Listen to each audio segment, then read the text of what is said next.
మీనరాశి వాళ్లకు ఈ వారం సానుకూలంగా సాధారణంగా ఉంటుంది. గొప్పగా ఫలితాలు లేనప్పటికీ కూడా కొంత ఆనందంగానే గడిచిపోతుంటుంది మీనరాశి వారికి. ఎంత కష్టపడితే అంత ఫలితాలు పొందుతూ ఉంటారు. వివిధ రూపాల్లో ఇబ్బందులు ఎదురైనప్పటికీ కూడా మళ్ళీ ఆ తప్పులను సరిదిద్దుకొని మంచి స్థితికి చేరుకోగలుగుతారు. చేపట్టినటువంటి పనులు నిదానంగా పూర్తి అవుతుంటాయి.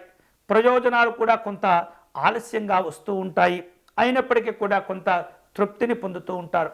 వ్యాపార రంగంలో ఉన్నటువంటి వారు వ్యవహారాల పట్ల తీసుకునే కొన్ని కఠినమైనటువంటి నిర్ణయాలు ఏవైతే ఉంటాయో అవి కొంత ఒత్తిడికి గురి చేసినప్పటికీ మళ్ళీ మిమ్మల్ని మీరు చక్కని సంతోషాలతో నింపుకొని ఉండగలుగుతారు.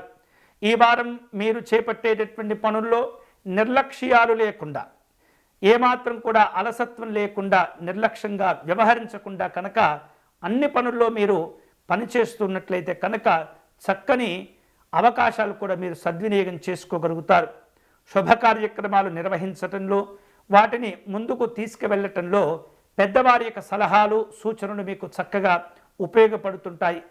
ఆర్థికంగా సాధారణంగా ఉన్నప్పటికీ మానసికమైనటువంటి ప్రశాంతతను కూడా పొందుతూ ఉంటారు.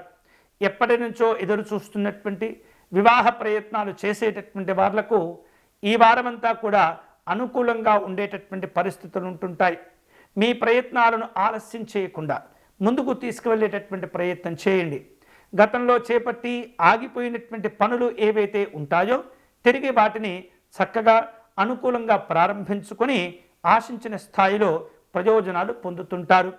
ఈ వారంలో మరిన్ని శుభ ఫలితాలు పొందేందుకై మీనరాశి వారు శ్రీరాముణ్ణి అర్చించడం, శ్రీరాముణ్ణి నామస్మరణ చేసుకోవటం అనేది చాలా చాలా మంచిది. వీలైతే కనుక నిత్యము రామాష్టకము లేదా శ్రీ రామరక్షా స్తోత్ర పారాయణం చేసుకోవటం ద్వారా విశేషమైనటువంటి శుభాలు పొందేందుకు అవకాశాలు ఉంటాయి.